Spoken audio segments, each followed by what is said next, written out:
Hello, everyone, and welcome to the Week I Review Plays, a new format that I am trying out just in time to end the channel and never do it again, though I suspect we will find that that's for the best. Today we are taking a look at Pottergame, which is the final thing that was suggested to me as part of last January's month of reviews that I promised I would eventually get to.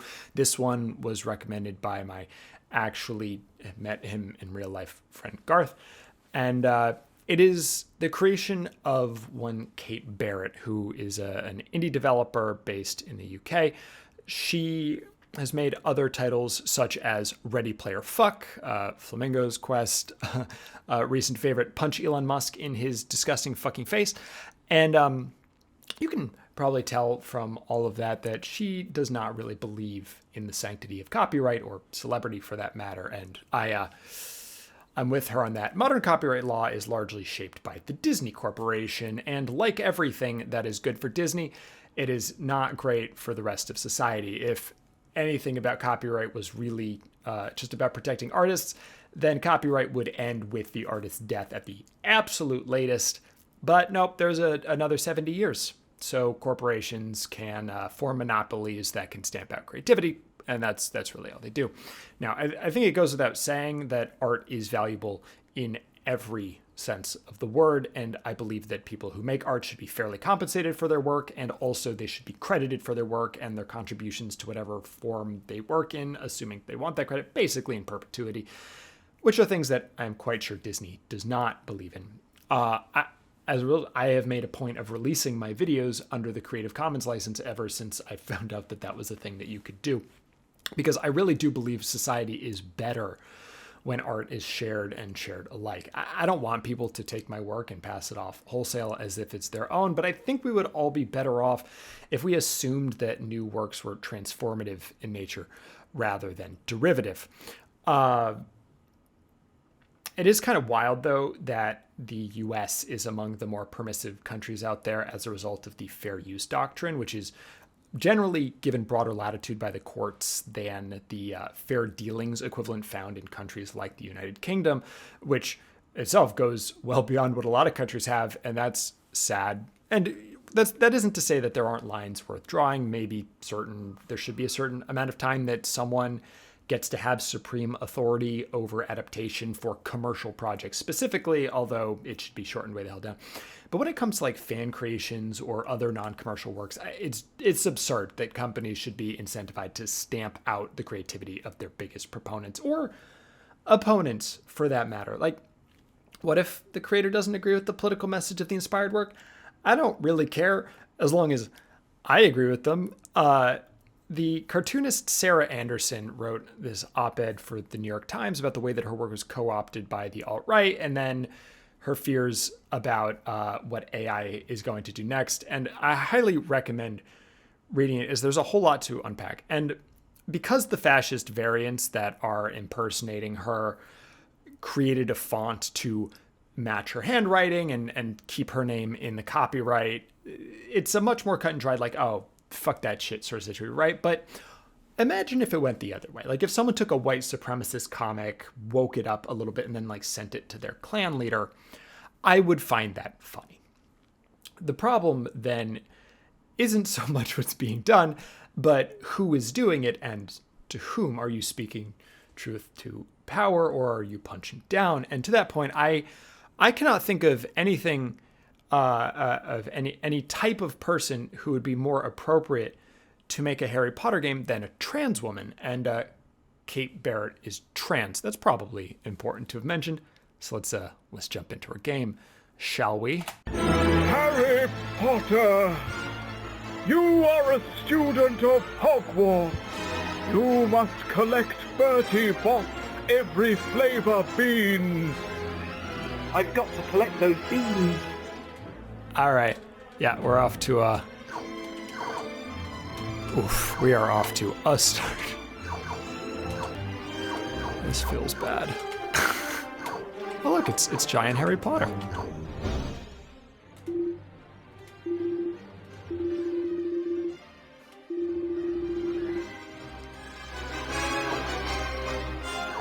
Oof.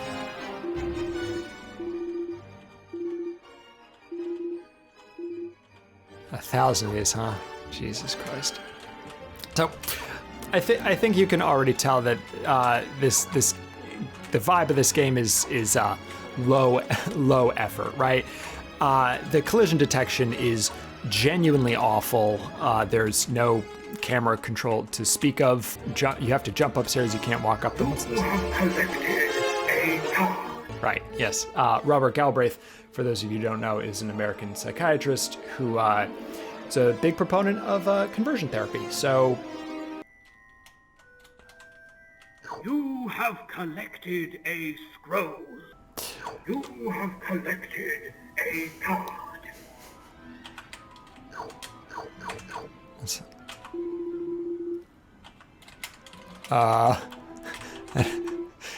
Is Duffy on the other side? I can't open it. That's great. I like this.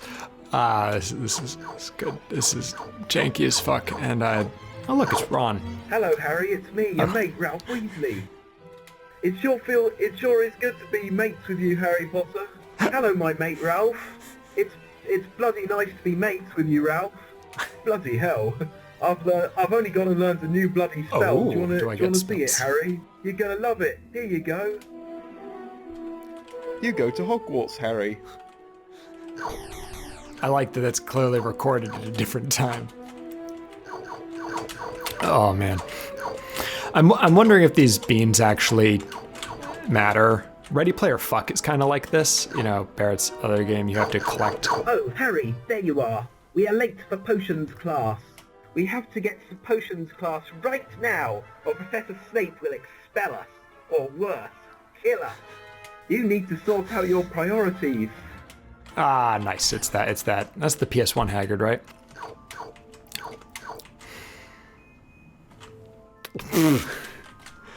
Oh, I gotta love the lack of texturing throughout this thing. What's that? What's that about? Can I get that? Oh. Nope, guess not. But anyway, so in Ready Player Fuck, you have to get coins and pages of the book and everything. But at some point, it literally calls out the fact that these are MacGuffins and not actually things that are important to the story, and indeed they are not. I enjoyed Ready Player Fuck. What's this guy all about? Oh yes, Quidditch, right. Absolutely. I'm Quidditch Potter. Oh no. Oh, this is not good. Oh, ooh, I want that. No, fuck. Jesus Christ. I remember TF2. I used to play that all the fucking time with my friend back in high school. Like I was in high school when. You have collected a scroll. Great. I used to. I had this friend in high school, did theater with me, and he would bring his laptop over to my house and set it up next to my desktop, and the two of us would pull up TF2 and we'd get into the same server and play with each other. It was a great time, you know. Remember when Valve like made video games regularly and like that was their thing? What a time to be alive.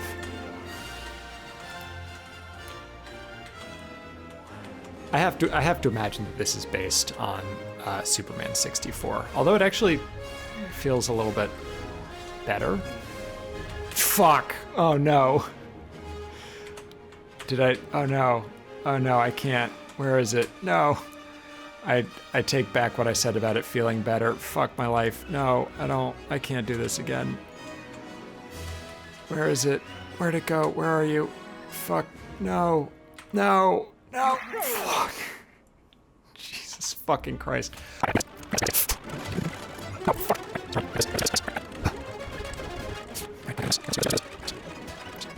Trust.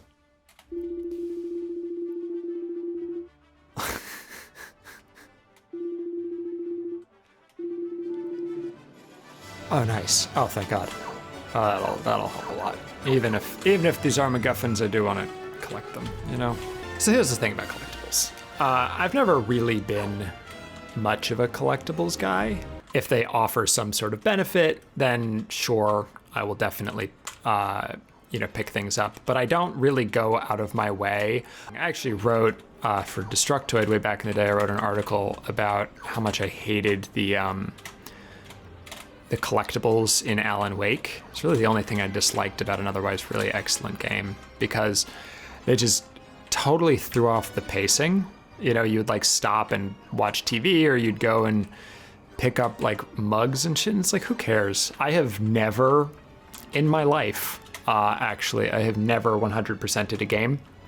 I came very close with Pokemon Red. I got 150 Pokemon, but I gave up before I could get someone's like Hitmonlee. It wasn't even Mew. I had Mew, but I didn't get like Hitmonlee or Hitmonchan or one of them, and I just never went back.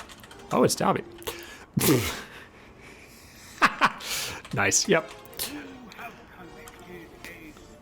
Okay, that's good to know. I don't know what that's about. Mr. Potter, the very sight of you makes me want to vomit. You are late for potions class. Mr. Potter, come.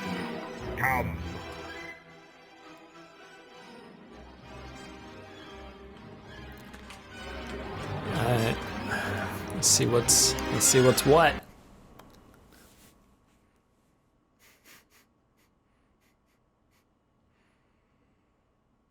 Ah, Mr. Potter.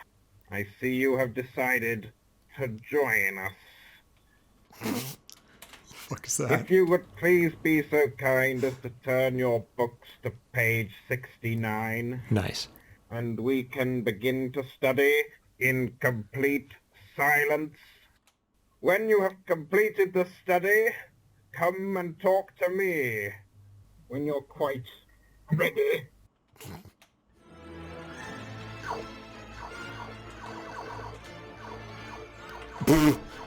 All right, giant Dobby. Got it. We got a giant Harry. We got a giant Dobby. Love that for us. You have read the homework. Now it is time to learn a new spell.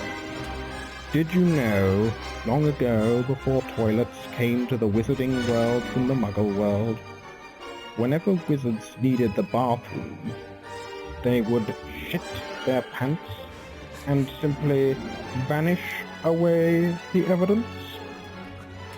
I still do it to this day. Potter, because you are such a good student, you now have that spell. Oh, nice. Incredible. I was a fan of Harry Potter. I grew up in the Harry Potter generation. I talked about this in my review of the Broadway show. I have absolutely no respect for its creator, but I knew people who just like it was their everything.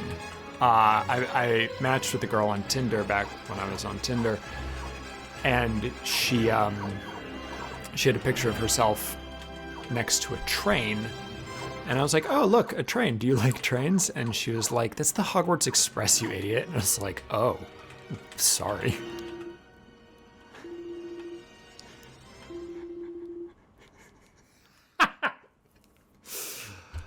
You have collected Robert Galbraith would like to make it clear. Enjoy the truth like Darren Wizards. Anti-wizard propaganda, huh? Man, it really is fucked up what she does, what she did to the house elves. Like, it's really just slavery, just pro-slavery. It's fucking wild.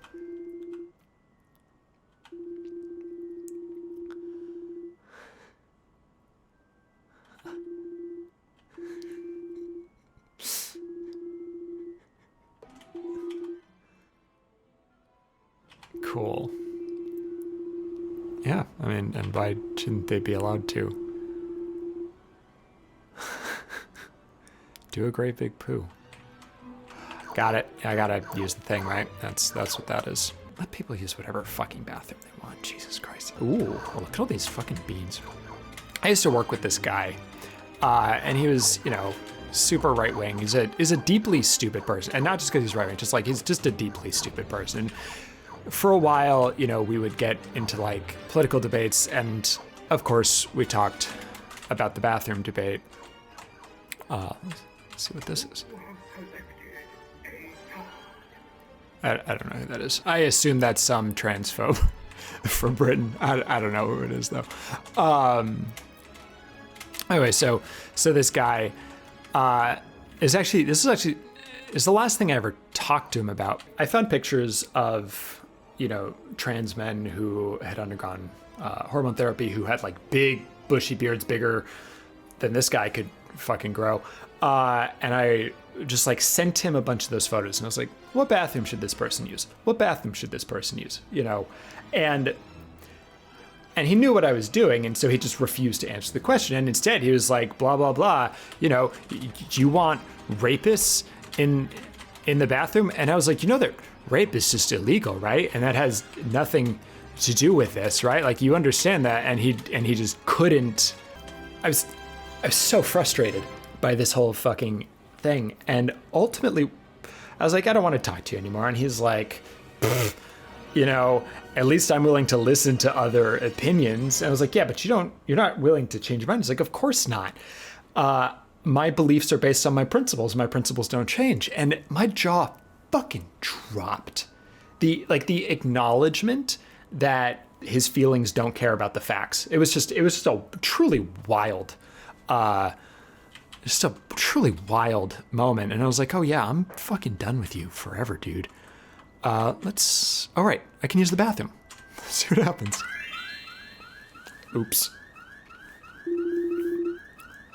Oh no. The horror.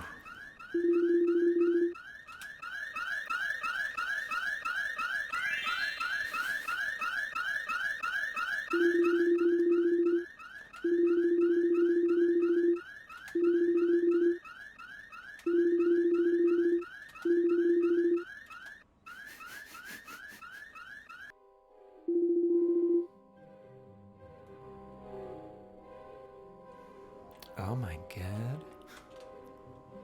Can it be so? You have collected a scroll.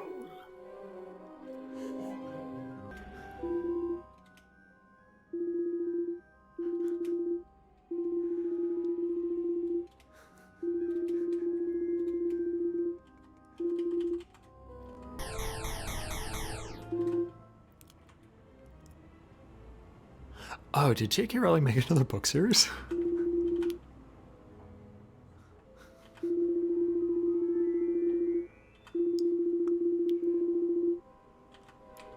Oh. This is going to be about the UK, isn't it?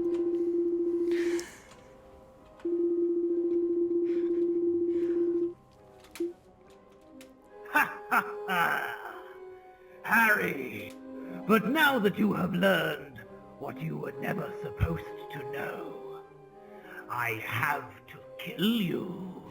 Oh dear. You will have to face my creation. Oh no. There is nowhere to hide! The fuck is that? Oh no, it's the bloody Ichabog. Oh, is it?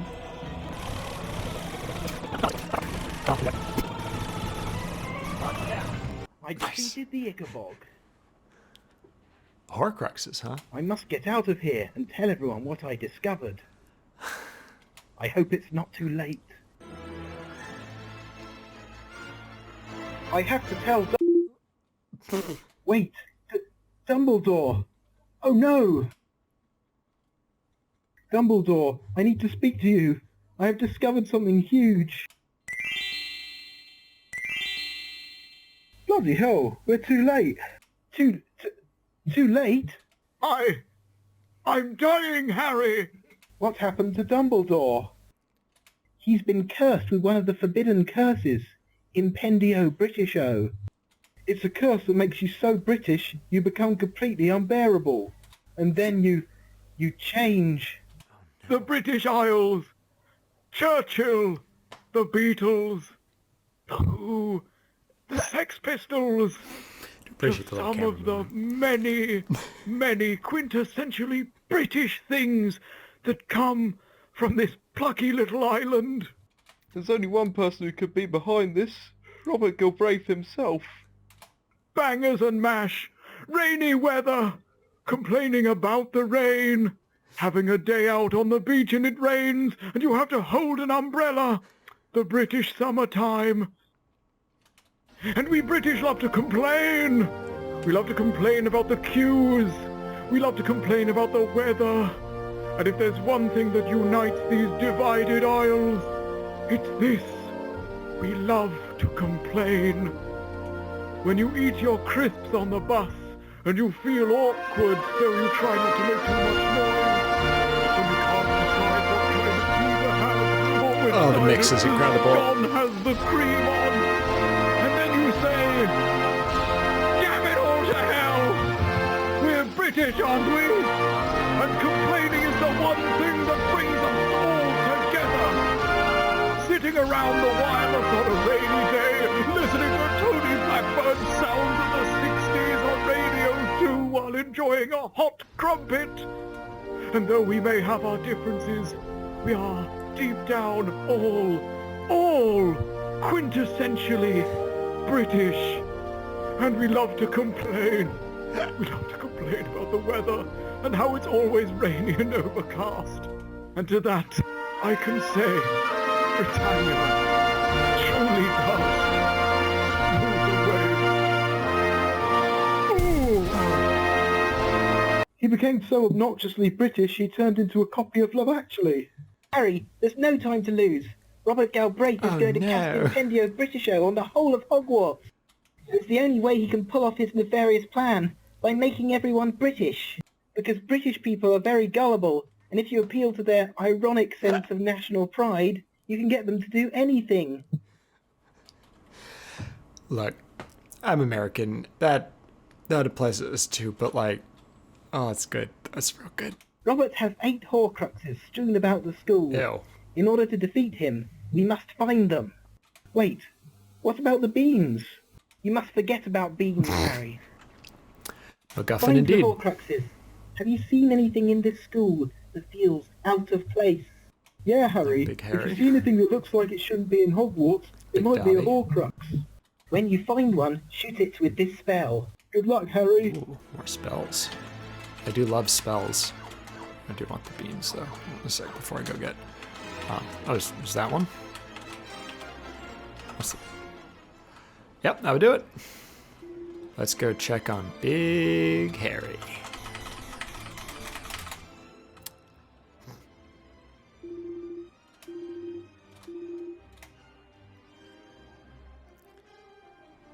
Just occurred to me when I started college, one of my roommates was dating this girl who went by Sai, and I was like, why?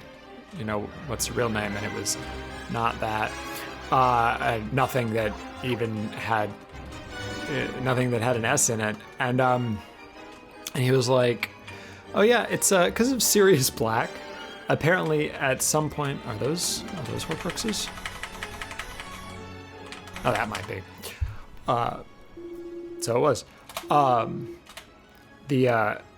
She just identified so intensely with that character that, you know, she was serious, and apparently the entire group at some point had Harry Potter names, but she just kept it going.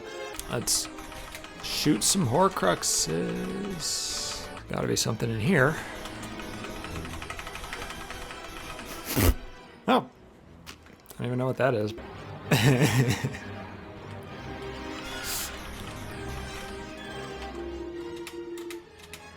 Yes. Oh, that's convenient.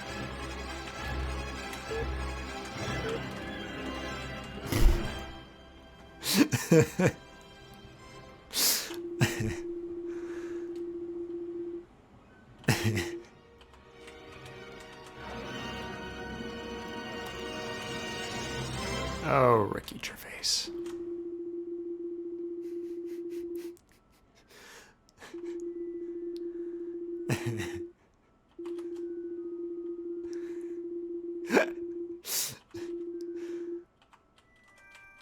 I always say there's something quintessentially British about complaining about whoever. People get offended when you say that. Fuck Margaret Thatcher. No, there's one up here.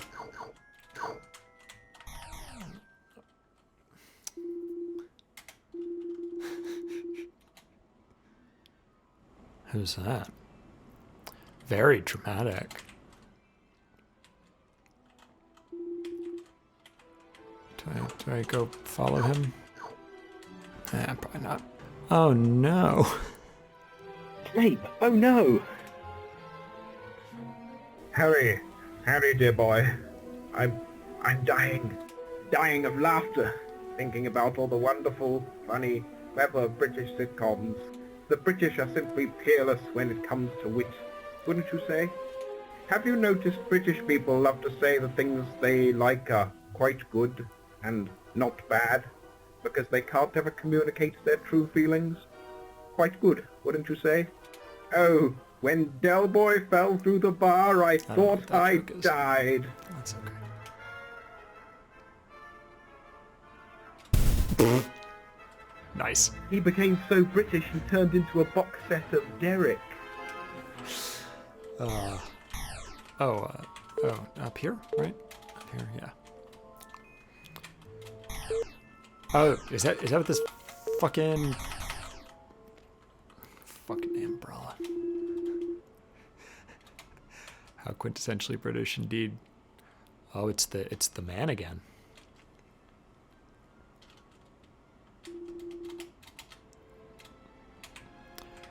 I really love the lack of texturing on these tables. It's just such a perfect touch. Oh, yep, that's one, ain't it? Yep, yeah, it makes sense. Alright, let's get the Dobby. Dobby.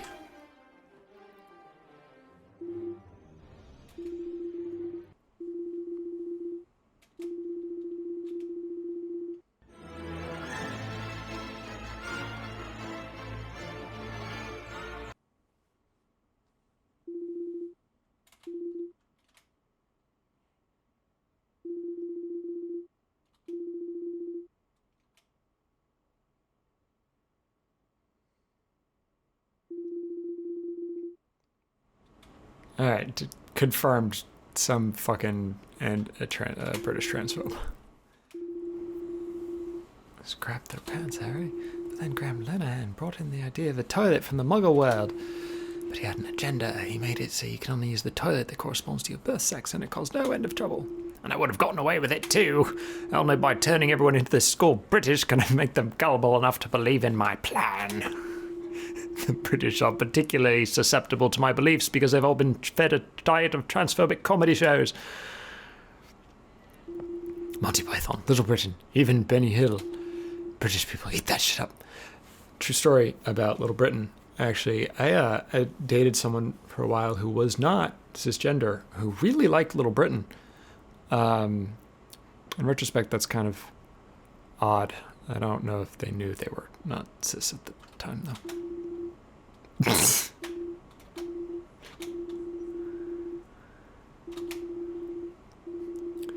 No, you have the Ichabod, Harry. Robert Galbraith, she invented the Ichabod to teach young children that they had to go into the bathroom according to their birth sex from an early age. In order to show the followers of it, to create this character would scare young trans children into believing what she said. It's all powerful, Harry. She controls your destiny. She created you. She is you. She is you. She is Dumbledore. She is Hermione and Ron. So there's nothing you can do to stop us, Harry. This school will be ours, and I can finally make my plan a reality. I can't move. Me neither. Robert Galbraith is controlling us, Harry. Soon every toilet in the United Kingdom will be inaccessible to transgender people, and I will finally be able to rest easy.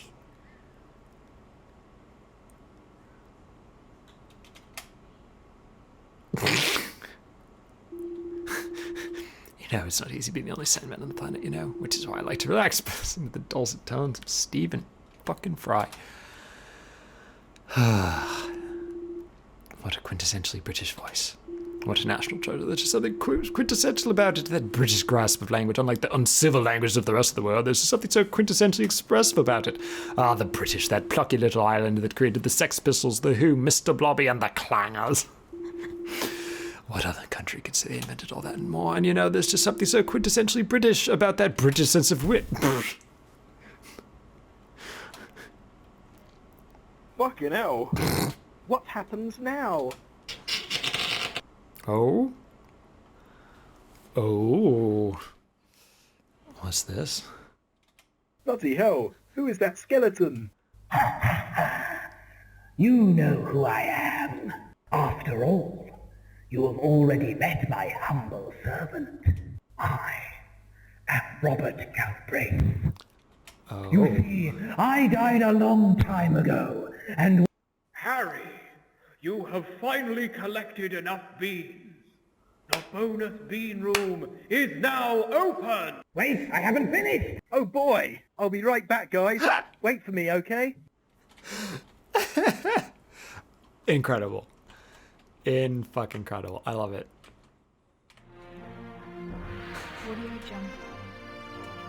Okay, can I get 1,000 beans? Harry, you are a miraculous student, Harry. When you get into the bonus, good luck, Harry. Without further ado, All right.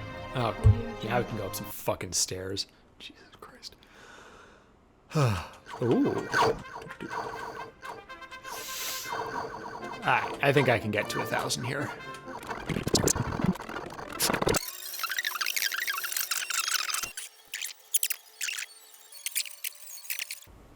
well done. Feel good about that. It's a You lot have of beans. collected 1,273 beans. That means you have won the Gold Cup. Feel good about that.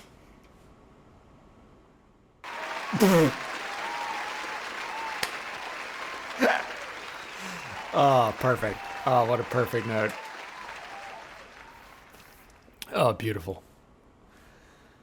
What a beautiful note to end that on. That was the best day of Harry's life. I believe it.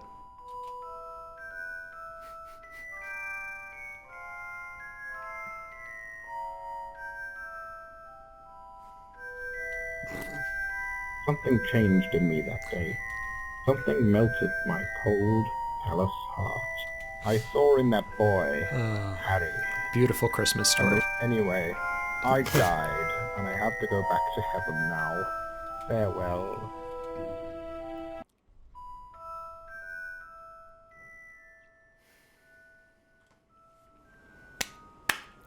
Bravo, Ms. Barrett.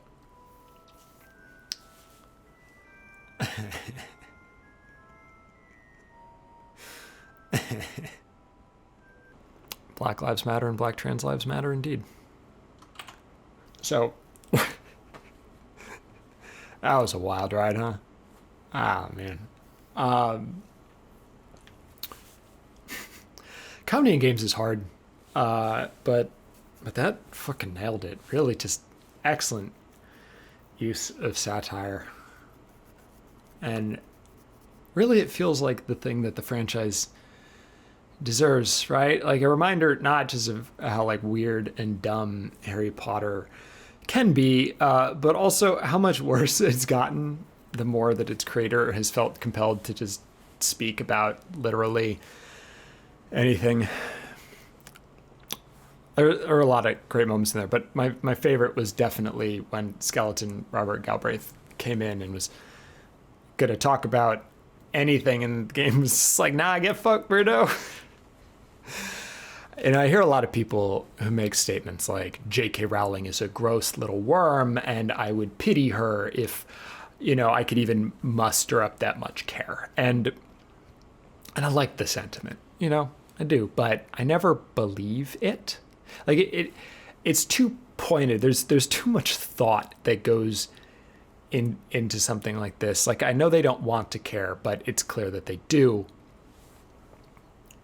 This, on the other hand, this feels like someone who genuinely does not care. I think I called it low effort, but that's obviously the wrong word to describe it. Instead, I think I call it disrespectful, right? But in the best way. Like, this game does not give a shit about Harry Potter. It doesn't give a shit about J.K. Rowling or the United Kingdom of Great Britain, for that matter, because none of those things give a shit about its creator. So she just made this fucking vicious piece that just like knife twist after knife twist until you end up with the entire concept of a Harry Potter game like bleeding out on the floor. Bernie Bott's every flavored beans. That's how you kill with comedy, right? Like, this is the true Hogwarts Legacy.